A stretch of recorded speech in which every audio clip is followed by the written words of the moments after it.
This episode is brought to you by State Farm. Listening to this podcast instead of doom scrolling? Smart move. Another smart move? Getting help from one of State Farm's 19,000 local agents when you choose to bundle home and auto. Bundling, just another way to save with the Personal Price Plan. Prices are based on rating plans that vary by state. Coverage options are selected by the customer. Availability, amount of discounts and savings, and eligibility vary by state.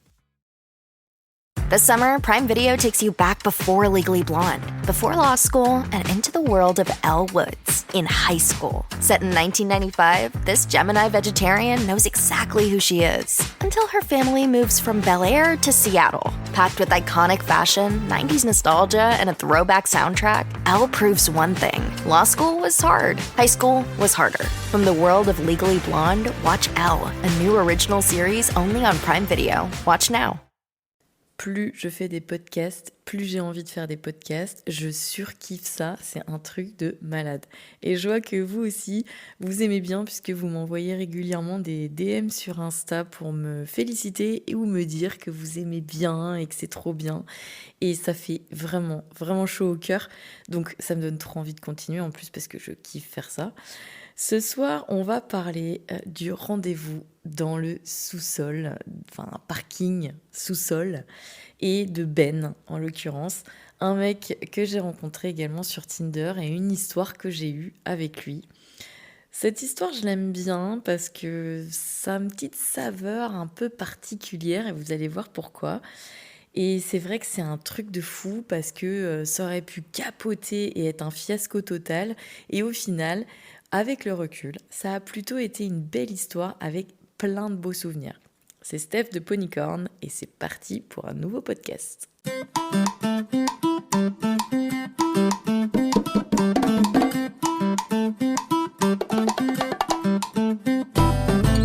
Alors Ben, qui est ce Ben ? Eh bien, ce fameux Ben, je le rencontre sur Tinder. On discute un petit peu. À l'époque, je suis toujours en couple libre avec mon ex-mari Jérémy. Et lorsqu'on commence à discuter avec Ben, je lui explique clairement l'histoire. Je lui dis que je suis là pour prendre du plaisir, m'amuser. Et voilà, pas plus, pas moins, on va dire. Je suis en couple libre, je lui explique tout. Voilà, je lui pose la question si ça le dérange. Lui, ça ne le dérange pas. Il a déjà eu une histoire avec une fille en couple libre. Enfin, il s'est déjà amusé, on va dire, avec une femme qui était en couple libre. Donc, le gars, on va dire, est plutôt habitué à ce type de relation et ça le dérange pas. Parfait, on discute un peu. C'est quelqu'un qui est un peu froid et qui répond pas vite aux messages. Donc, ça traîne des semaines, voire des mois. Et un beau jour, je sais pas pourquoi, la discussion avance un petit peu plus et on se téléphone. Et là, littéralement, je peux pas dire que je tombe amoureuse de sa voix parce que ça serait vraiment trop débile de dire ça. Tu tombes pas amoureux de quelqu'un que tu connais pas, mais je trouve que sa voix, elle est incroyable. Il y a un vrai feeling au téléphone. Alors moi qui suis pas du tout téléphone, là il y a un vrai feeling au téléphone. Et ça me donne envie de le voir. Du coup, rapidement, je lui dis voilà, ça serait trop bien qu'on se rencontre. J'ai trop envie de te voir. Lui aussi, ça tombe bien. Pif paf pouf. Il est souvent en déplacement, il a un métier qui fait qu'il voyage beaucoup dans le monde entier et surtout en Europe et il n'est pas souvent dans le coin. Donc bref, il me dit écoute, telle date, je suis sur Angers, qui est à 1h30 de route de chez moi quand même. Hein. Et il me dit si tu as envie de venir, bah viens. Et moi, je ne sais pas pourquoi, je lui dis oui. 1h30 de route. Mais la meuf, elle a vraiment envie de ken, hein, vous allez vous dire ça, parce que juste pour s'amuser pour un soir, je devais vraiment me faire chier, quoi. Et je lui dis, bah ok, je viens, je fais 1h30 de route et je viens. Et en fait, à l'époque, ma cousine Lolo était encore là. Elle était toujours vivante et c'était comme ma grande sœur, on était très très proches. Et on n'habitait pas à côté géographiquement parlant, mais on s'envoyait des podcasts de vocaux à longueur de journée tous les jours. Et donc, je lui racontais toutes mes histoires Tinder, ça la faisait tellement marrer et tout ça. Et là, je lui dis, écoute, j'ai rendez-vous avec un mec à 1h30 de route de chez moi, mais Lolo, tiens-toi bien, j'ai jamais vu ses dents. Oui, parce qu'il faut que je vous parle de ça. J'ai une espèce de fixette sur les dents. Moi, je sais pas, je ne peux pas embrasser un mec qui a des dents sales, jaunes, mal placées. Moi, il me faut des belles dents, bien placées, qui propres, où j'estime que voilà, l'hygiène buccale est là, quoi. Et ce gars-là, en fait, toutes les photos que j'avais vues, il montrait pas ses dents. Il souriait pas du tout avec ses dents. Et je me dis, vas-y fuck, il est plutôt beau gosse comme ça, mais ça se trouve, le gars, il a des chicots, quoi. Et là, ma cousine était exactement comme moi. Et elle me dit, mais t'es folle! Tu vas à Angers à 1h30 de route sans avoir vu ses dents. Mais elle me dit, t'imagines, le gars, il a des chicots ou pire, des dents gencives. Vous voyez ce que c'est les dents gencives? T'as plus de gencives que de dents là. Là, ça, c'est pas possible. Et je lui dis, mais c'est clair. C'est clair. Et donc j'y vais, je suis sur la route en fait, quand je lui envoie ce vocal-là et qu'on discute. Et je lui dis, mais tu te rends compte que je suis en train de faire la route? Je vais faire 1h30 de route, je vais arriver. Et en fait, le mec, il va avoir des chicots, je vais repartir, quoi. Et on se tape un délire pendant toute la route, en fait. On s'envoie des vocaux. Non, même je crois qu'on s'était au téléphone, je me rappelle plus. Ça date un peu, donc j'ai ma mémoire flanche. Mais bref, on s'envoie des vocaux, on se téléphone, je sais plus trop. Mais en tout cas, on délire complètement là-dessus. Et le Ben me dit, écoute, je suis à tel hôtel, je te donne rendez-vous dans le parking souterrain de l'hôtel. À aucun moment pendant la route, vu que je délire avec ma cousine, je me dis c'est dangereux. Mais une fois que j'arrive à ce fameux parking souterrain de l'hôtel, je me vois encore rentrer dans ce parking et me dire mais Steph, t'es folle en fait. T'as rendez-vous avec un gars que tu n'as jamais vu, tu ne sais pas du tout qui c'est, tu l'as eu une fois au téléphone, tu lui as envoyé 25 messages et tu te retrouves dans un parking souterrain où ton téléphone ne capte pas, mais t'es inconsciente. Et à ce moment-là, je suis sortie de ma voiture pour l'attendre. Je fais quelques pas en avant pour voir s'il est arrivé ou pas. Et j'ai cette réflexion en même temps que j'avance. Et là, je me dis non, en fait, Steph, tu vas faire demi-tour, tu vas rentrer dans ta voiture et tu te casses. Et en fait, je commence à faire demi-tour, je marche, il y a mes talons qui claquent en fait dans le sous-sol. Vous imaginez, je sais pas, j'avais fait peut-être 10 mètres quand même. Et je me précipite à ma voiture. C'est limite si j'accélère pas le pas parce que j'ai peur qu'en fait il soit là et de me dire au secours, en fait je vais me faire violer, quoi. Et j'entends derrière moi Ben, je reconnais sa voix, qui me dit ouais, j'avoue que pour un premier rendez-vous, un parking souterrain, c'est pas vraiment super fun. Et je me retourne et je lui dis ouais, c'est clair. Et en fait, on explose de rire tous les deux, mais vraiment hyper naturellement. Et là, en fait, je vois que le mec, il a un sourire bright. Mais le genre de sourire bright que tu vois pas trop souvent dans ta vie. Tu vois, le mec, il a vraiment les dents, mais blanches, mais parfait. Des dents trop bien rangées. Le sourire, mais parfait, quoi. Et là, je me dis, dans ma tête, la première pensée qui me vient, je me dis, putain, je vais passer une bonne soirée, quoi. Et c'est parti, donc on rigole sur ça. Et vraiment, bizarrement, je n'ai aucun doute. Tout ce que je pensais en me disant « Oh là là, je vais me faire violer, ça se trouve c'est un malade mental », tout s'évapore. Je me sens bien et je retrouve un petit peu cette complicité qu'on a eue au téléphone. Les premières minutes. Il me fait monter dans sa voiture, il me dit « Écoute, j'ai réservé un petit resto, est-ce que ça te va ?» machin. Je dis « Ouais, super, nickel. » Il me fait monter dans sa voiture. Et c'est un peu froid, hein. Les 10 premières minutes, le temps de partir du parking et d'aller au resto, c'est très très froid.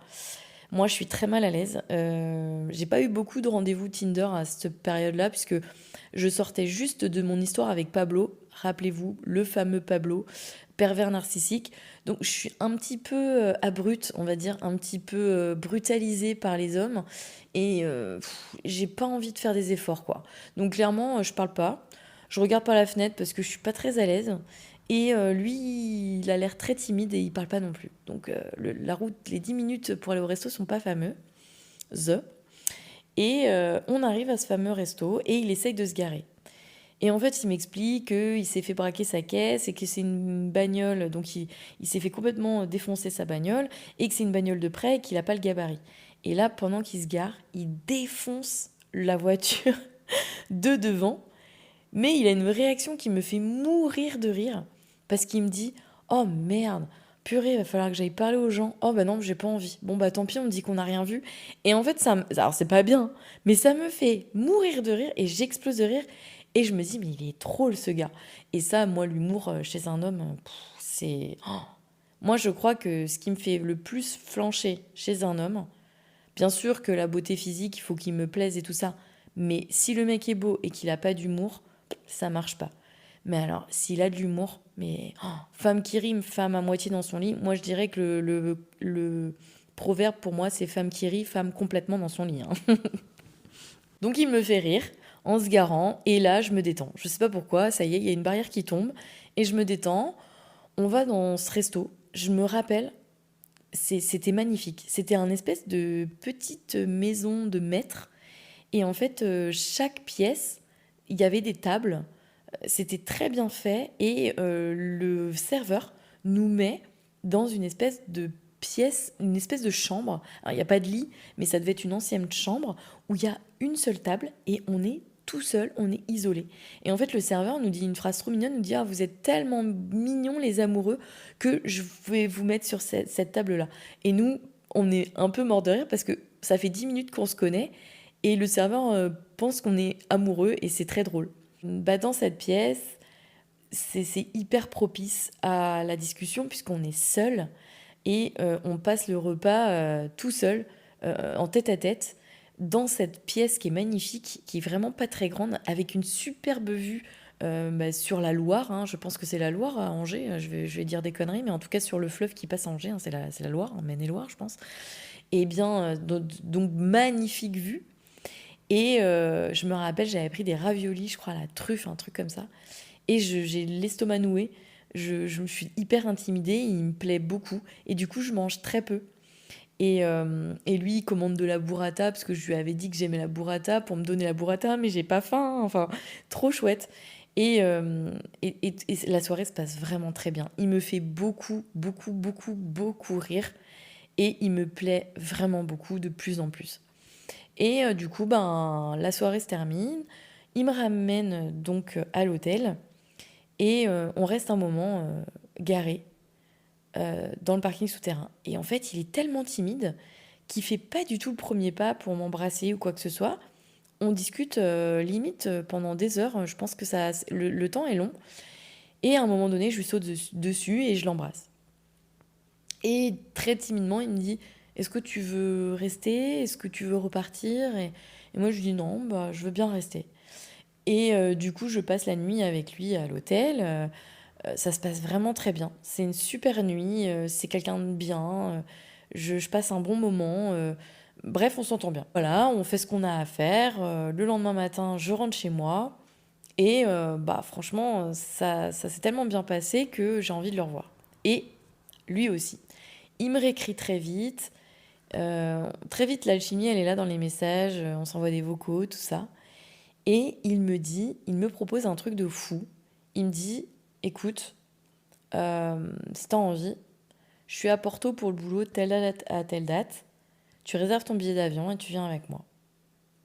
Et là, moi, je suis une grande fan de voyage. Et puis, j'avais rien à perdre à cette époque-là. Je rappelle que j'étais en couple libre. Et du coup, entre le moment à Angers et le moment à Porto, on se sépare avec Jérémy, donc mon ex-mari, et je suis célibataire au final. Donc je lui en parle, je lui dis maintenant je suis célibataire. Il me dit ah ok d'accord, bon ok. Bon, ça n'a pas l'air de changer grand-chose dans la relation, je me dis tant mieux. Et je m'envole pour Porto. Et je me rappelle, j'aime beaucoup les chapeaux, et j'en mets rarement, mais j'aime beaucoup ça. Et là je m'étais dit je m'habille avec un chapeau. Et je me rappelle arrivé à Porto, j'avais mon petit chapeau, mon rouge à lèvres rouge, je me trouvais vraiment trop chouette, trop classe. Et je me souviens encore de quand il vient me chercher à l'aéroport et il sort de la voiture et il me voit avec des yeux... mais je me rappelle encore de son regard, quoi. Des yeux, waouh, elle est trop belle, quoi. Et ça me fait plaisir, vraiment. Et là, on retrouve tout de suite la complicité qu'on avait à Angers, directement. Et le week-end à Porto est vraiment extraordinaire. C'est vraiment un souvenir que je garde encore aujourd'hui probablement un de mes meilleurs dates de toute ma vie. C'est magique. Déjà, on a la période de Noël, c'est le premier week-end de décembre. Et Porto, c'est une ville, alors je ne sais pas si vous connaissez Porto, mais c'est une ville extraordinaire, une ville festive, magnifique, et en plus on y mange bien, on y boit bien, du Porto forcément. Et moi j'adore cette ville déjà de base, et là il sort le grand jeu. Enfin, c'est quelqu'un qui a une bonne place, qui a les moyens, et du coup il réserve un hôtel de ouf qui est juste sous le pont, en fait, juste devant le pont, avec une vue magnifique. L'hôtel est vraiment magnifique. On va dans des restos trop sympas, on se balade dans la ville, on va à la plage, on mange sur la plage. Bref, on passe un week-end vraiment hors du temps. Moi, j'ai vraiment un déclic à ce moment-là. Je me dis que j'ai envie de faire une histoire avec ce mec parce que, en fait, clairement, il est intelligent, il est brillant, il est très drôle et il me plaît beaucoup physiquement également et intellectuellement, émotionnellement. C'est quelqu'un de très fermé. Il parle pas beaucoup de ses sentiments ou de ce qu'il ressent, mais je vois qu'il est très méfiant, en fait.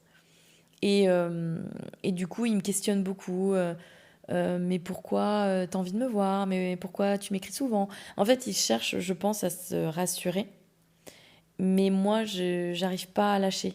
Parce que je me méfie beaucoup. Et avec ce que j'ai vécu, le pervers narcissique, j'ai pas trop envie de... Comment dirais-je? De me lâcher. Et je sors de ma rupture, je viens juste de rompre avec mon ex-mari, j'ai pas envie de me mettre en couple, hein, forcément, tout de suite, quoi. Donc je lâche rien, lui non plus.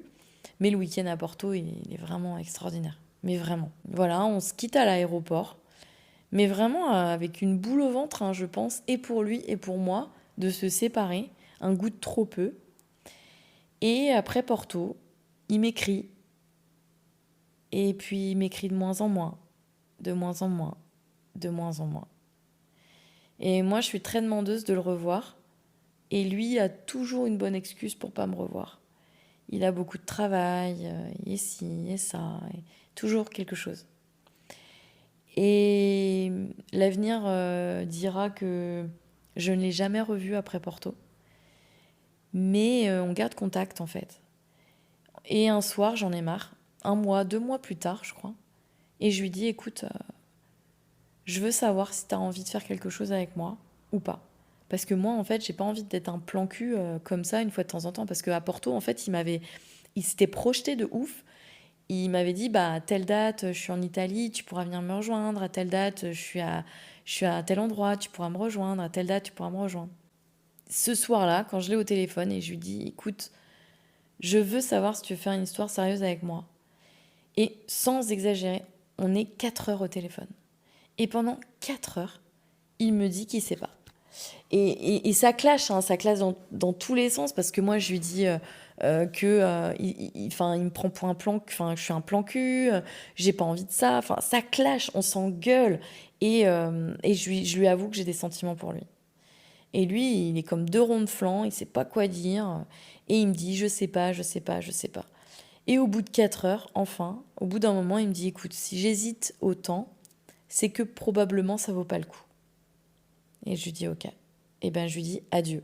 Dans ce cas-là, pas de problème, mais je veux plus jamais de tes nouvelles. Je veux que tu sortes de ma vie. Je veux plus jamais te revoir. Et il me dit, non, ça serait trop dur et tout ça. J'ai envie de garder contact. Je lui dis, non, non. Je dis, moi, je ne veux pas. Donc tu me laisses tranquille. Il me dit, ok. Quelques jours après, ça faisait 1 mois, puisque c'était le Nouvel An. Quelques jours après, je pars à Montréal pour fêter le Nouvel An, toute seule. Le meilleur voyage de ma vie. Faudrait que je vous le raconte en podcast celui-là aussi, parce qu'il est pas mal. Et quand je reviens, je reçois un message de Ben. Et il m'envoie une chanson de Superbus, puisque c'était un peu notre truc au début quand on discutait ensemble, pour faire passer des messages, puisqu'il avait beaucoup de mal à parler de ses sentiments. Il me les envoyait en chansons, et notamment de Superbus, parce que c'est un groupe que lui aimait bien et moi aussi. Et là, il m'envoie en fait une chanson de rupture avec Superbus. Il me dit, voilà, j'ai passé ce super moment avec toi. On a commencé en chanson, il me semble qu'il faudrait qu'on termine en chanson. Et il m'envoie une chanson de Superbus en anglais. Et en fait, dans la chanson, ce qui se dit, c'est le problème, c'est pas toi, mais c'est moi, quoi. En gros, c'est ça. Il y a rien qui va pas de ton côté, quoi. En gros, c'est moi qui bug, c'est pas toi. Ok. Je lui dis de bonne continuation, on en reste là. Et j'ai plus jamais de nouvelles.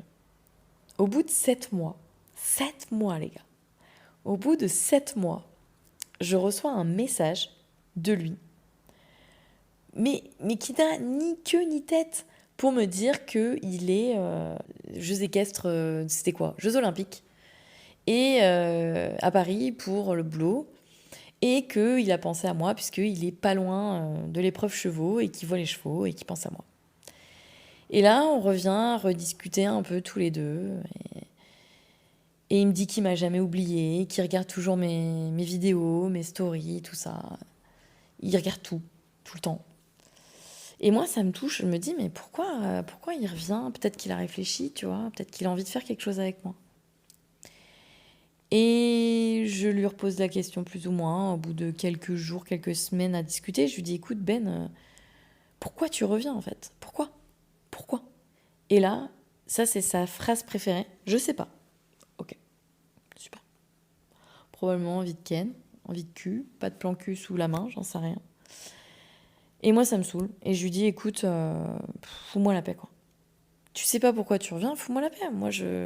Si t'as rien envie de faire avec moi, c'est pas la peine de me parler quoi. Et ça en reste là. Pareil, des mois sans rien. J'envoie chier un peu à cette période-là. D'ailleurs, je lui dis de me foutre la paix, qu'il dégage. Et par inadvertance, je fais un truc débile. Je stalkais un petit peu ses réseaux, son Instagram notamment, de mon côté, puisqu'il m'avait refoutu un petit poids dans la tête. Donc je re-regardais un petit peu ses réseaux. Et par inadvertance, je clique sur un like. Et je like une de ses vidéos.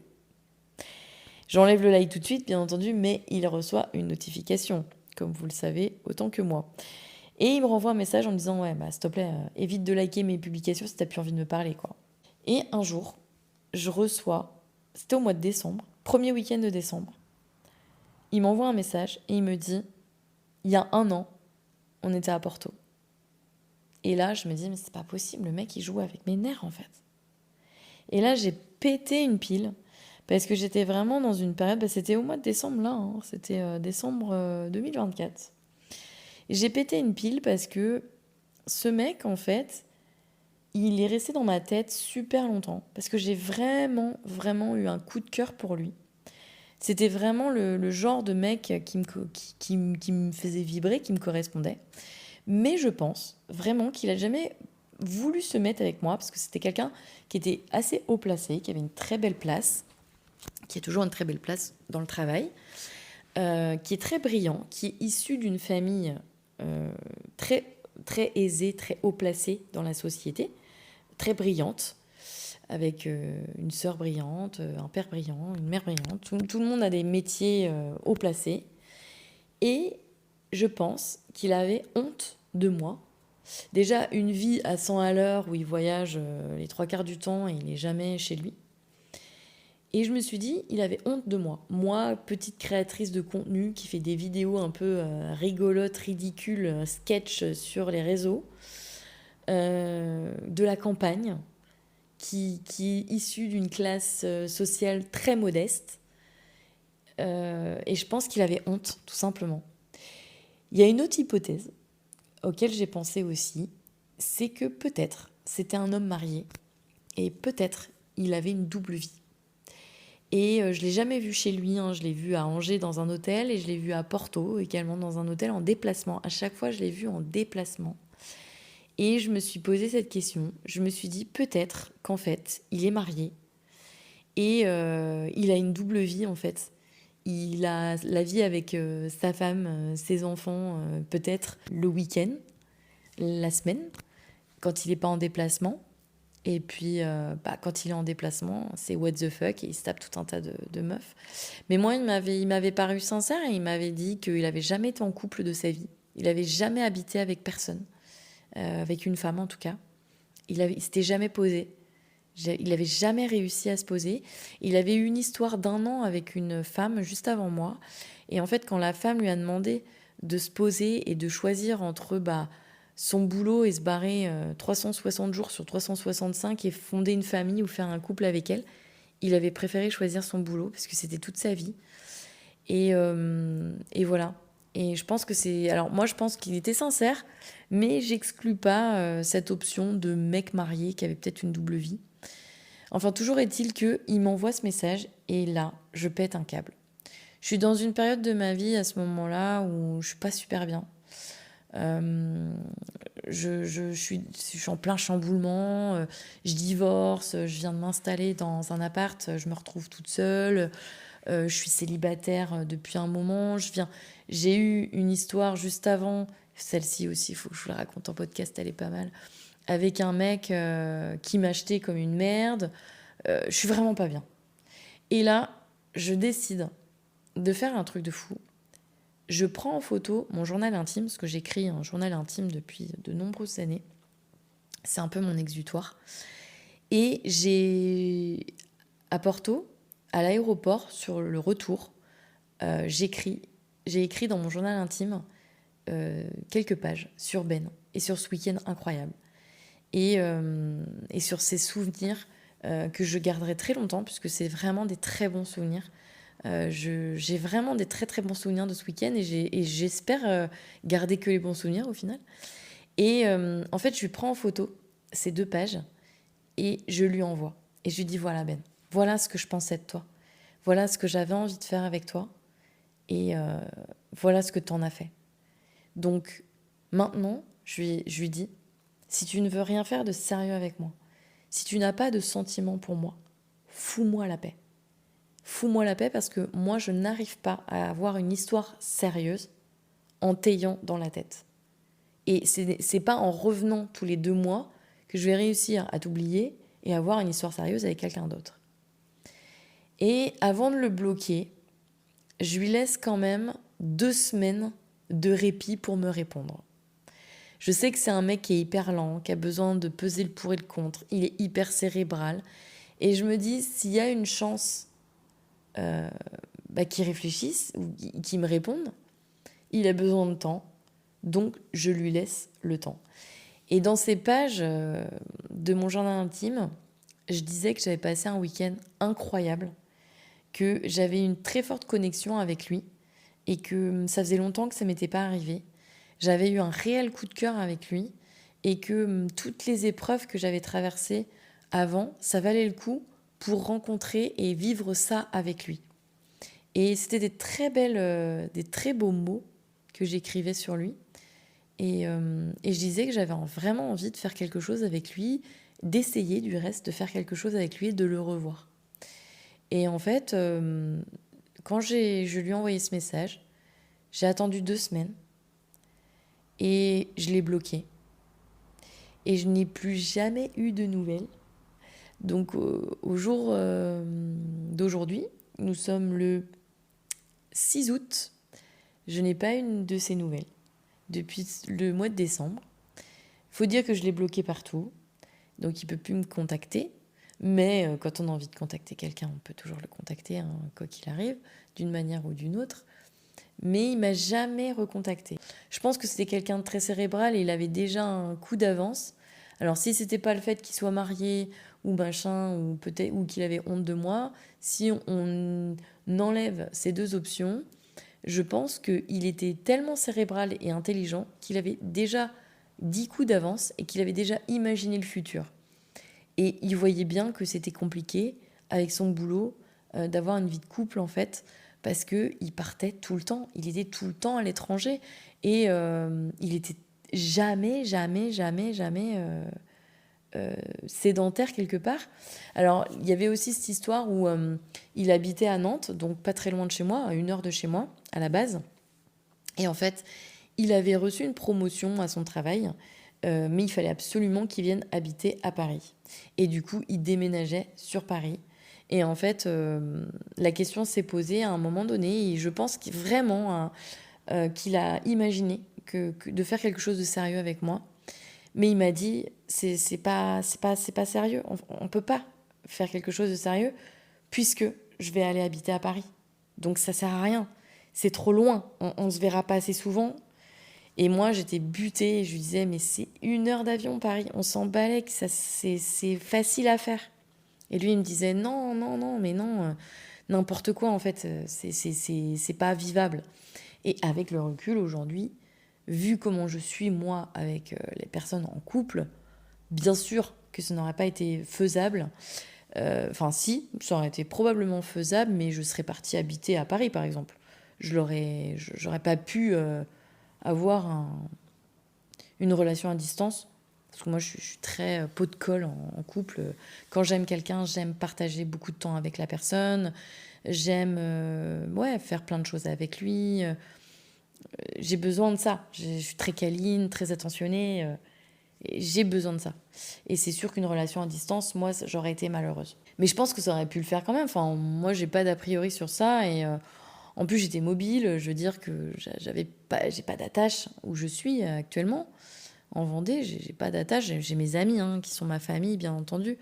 Mais voilà, j'ai pas d'attache. Donc, je pouvais très bien aller habiter sur Paris pour vivre avec lui. Mais la question ne se posait même pas, puisque on n'était même pas officiellement ensemble, on n'était qu'un plan cul, entre guillemets. Et bref, je me rappelle avoir utilisé ce mot une fois pour le faire réagir, et il avait pété un câble. Il m'a dit « Ouais, je suis juste un plan cul pour toi ». Donc je pense qu'il y avait des sentiments, je pense qu'il a jamais voulu me l'avouer, mais je pense qu'il avait un peu de sentiments pour moi, autant que moi j'en avais pour lui, sincèrement. Mais voilà, c'est une histoire qui est passée. C'était pas le bon moment pour lui et moi. Et c'était peut-être pas la bonne. Enfin, c'était pas la bonne personne, c'est sûr. C'était l'histoire du rendez-vous dans le parking souterrain. C'est Steph de Ponycorn et je vous donne rendez-vous tous les vendredis soirs à 22h pour un nouveau podcast.